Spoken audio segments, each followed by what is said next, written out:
Fala galera, eu sou a Jay, eu tô aqui hoje pra continuar a conversar com vocês sobre a criação dos mangás no Japão, entendeu? A nossa segunda parte. Se você não viu a primeira, dá uma olhada nos cards aqui em cima. Depois que você assistir aquilo ali, roda a vinheta e nós vamos pra segunda parte.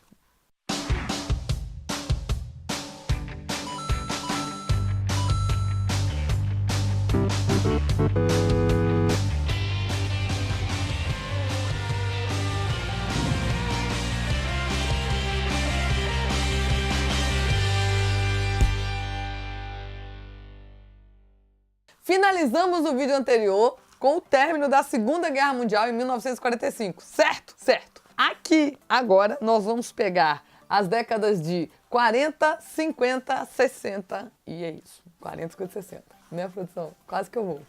Então, o que aconteceu? Após a Segunda Guerra, o Japão teve que começar do zero.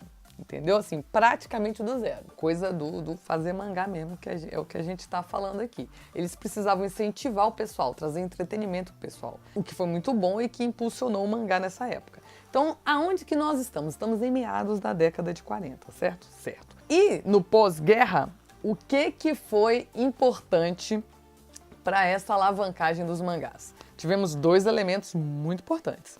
O primeiro deles, ele se chama Kamishibai. Kamishibai. Se eu estiver falando o meu japonês errado, por favor me corrigir, não briga comigo, eu não falo japonês. Que era o quê? Teatros de papel. E o que são os teatros de papel? Era o seguinte, o pessoal fazia desenhos, quadrinhos em guardanapos, né, folhas de papel soltas, e fazia um teatro com isso na rua. Isso era muito legal. Além de distrair o pessoal, tem aquela coisa de ser pro povo, né? Para a comunidade, o que eu acho que é muito importante. Vale ressaltar que os kamishibais já eram populares antes, mas eles chegaram no seu auge aí em meados de 40. A segunda coisa que alavancou o negócio dos mangás no Japão se chama Kashihon ou Kashibon, depende de como que você fala aí. Kashihon, que são mangás de aluguel. Mas Janine, o que é esse negócio de mangás de aluguel? São mangás que muitas vezes eram feitos em volumes únicos e ficavam disponíveis nas bibliotecas itinerantes pelo Japão. Por que eles tiveram que fazer uso disso? Eles estavam reestruturando o país, então tudo era muito caro. Você produzir mangá era caro demais nessa época. Então eles tinham poucos volumes que tinham sobrevivido à guerra e aí ficava complicado a coisa do distribuir, vender em alta escala. Então isso não acontecia. Tinha essas bibliotecas itinerantes que fazia com que a galera tivesse acesso ao mangá. A partir do momento que produzir mangá começou a ficar menos caro, não posso dizer que ficou barato, mas que ficou menos caro, mais e outras publicações apareceram. Olha que doido. E aí nós vamos falar de outros dois tipos de publicações. Uma se chama Iakabon, que são o quê? Pequenos livros de mangás. Eles eram vendidos,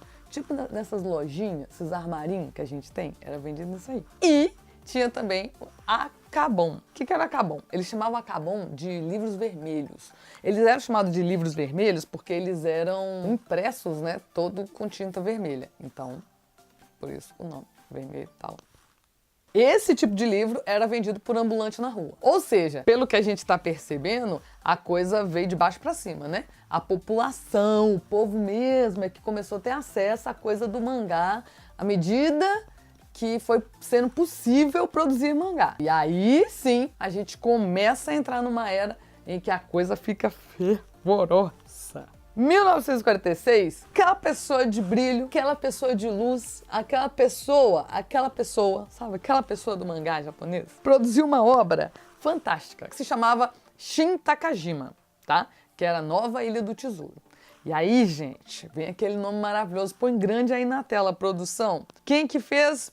Osamu Tezuka, Osamu Tezuka, Osamu Tezuka, cada um fala de um jeito, gente. E o que ele trouxe pra gente? Trouxe aquela coisa maravilhosa que é o quê? São as narrativas diferenciadas. Ele trouxe pra gente, assim, a coisa do ritmo, entendeu? A coisa mais dinâmico. Pra época, o que ele trouxe era, assim, inovador. E aí, meus queridos, quando o Tezuka chegou, a coisa, assim, ferveu. Ele, os amigos dele, a gente vai falar mais sobre isso um dia que a gente for falar só sobre o Tezuka. E aí aquela coisa, ele e grandes outros mangakás começaram a surgir loucamente nessa época. E aí ofereceu para a indústria de mangá o quê? O maior crescimento. E foi rápido, hein? Não foi devagar, não. Quando a gente chega em 47, porque eu tô indo devagar pra vocês entenderem, porque o negócio foi assim, entendeu? Você gostou do som, produção? Acontece uma coisa muito massa, que é a primeira publicação mensal só com mangá. Vocês lembram no outro vídeo que eu comentei que os mangás vinham não só com as histórias em quadrinhos, mas com algumas outras coisas publicadas? Dessa vez eles lançaram uma revista mensal só com quadrinho. E aí, que revista que é essa? É a Mangá Shonen, né? A coisa maravilhosa, a gente começa a adentrar em nomes e pronúncias de coisas que já são mais, que a gente já identifica mais, não é verdade? Em 1953, teve o advento da televisão no Japão. Guarda essa informação, vou usar ela mais pra frente. Em 1955, a gente vai ter acesso aí ao shoujo mangá, o mangá pras meninas. Em 1956, Gekiga. O que é Gekiga, Janine? São o quê? Imagens dramáticas. O que é imagem dramática? Significa que toda a construção narrativa fazia uso de um material mais violento, mais realista, entendeu? Era um negócio mais maduro, entendeu? Para aquela coisa que a gente chama de adulto mesmo. E aí muitas mudanças aconteceram, porque a coisa do... Entendeu? Em 1959, a editora Kodansha, vocês lembram da Kodansha? Kodansha a gente falou no primeiro vídeo. A editora Kodansha, ela lança o primeiro número da Shonen Magazine. Em 1962, a gente vai ter o quê? O fim da Shonen Club e da Shoujo Club. Aconteceu. Tá vendo? Muitas revistas, muitos nomes, mas assim, eu tô dizendo assim, pontos que são mudanças importantes dentro daquela época. Quando entramos na década de 60, de fato, o que acontece? A gente tem mais diversidade, né? Diversidade de gêneros dentro do universo do mangá. E o que significa isso? Que vamos ter mais temas pra gente poder abordar. Então, ao mesmo tempo que as HQs nos Estados Unidos e da Europa caíam, né, as vendas, no Japão essas vendas subiam. Mas por que isso acontece? Você lembra quando eu falei para vocês guardarem aquele negócio da informação, o negócio da televisão? Com o advento da televisão, o Japão teve uma crescente não só na produção como na distribuição de mangás. Por quê? Porque eles já começam a galgar aquela coisa de transpor o mangá pra TV, né? Que é o anime, que a gente vai falar num outro momento. Já nos Estados Unidos e na Europa, não. Como eles estavam com uma rica produção voltada pra televisão, e isso inclui desenhos animados também, a coisa dos quadrinhos foi caindo. Então, assim, Estados Unidos e Europa, Japão... Não ri, produção. Tô tentando fazer de forma prática. Janine, você fala um negócio, você fala muito estranho. Desculpa, essa sou eu. E aí, gente, mais quadrinhos, mais tiragens, mais, assim, subgêneros aparecendo, bombando no Japão. E aí, de fato, o mangá, ele se firma enquanto meio de entretenimento, não só para crianças e adolescentes, mas como também para adultos. E aí, o que acontece? Em 1967, tem um mangá que ele vai chamar Action, o Stuart, que é da editora Futabasha. E a Young Comic, que é da Kodansha, que a gente já comentou. São o quê? São mangás que são menos restritos, eles são mais pro mainstream, sabe? Mainstream.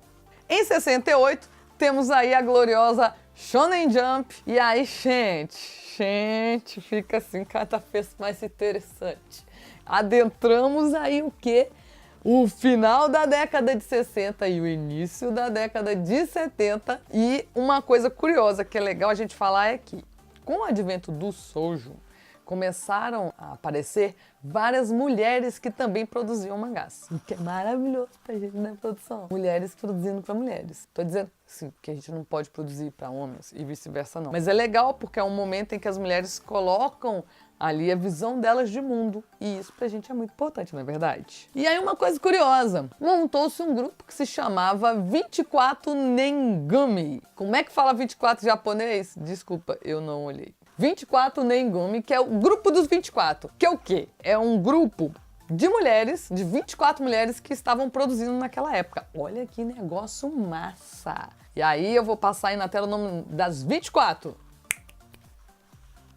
Mas por que 24, Janine? Porque 24 era, naquela época, o ano da era Showa. Como eu já disse pra vocês, A história do Japão se divide em eras e a gente vai falar como é isso historicamente pro Japão, tá bom? Mas é só pra gente já começar a se familiarizar. Tô sem dicção hoje. Tá frio, vocês notaram?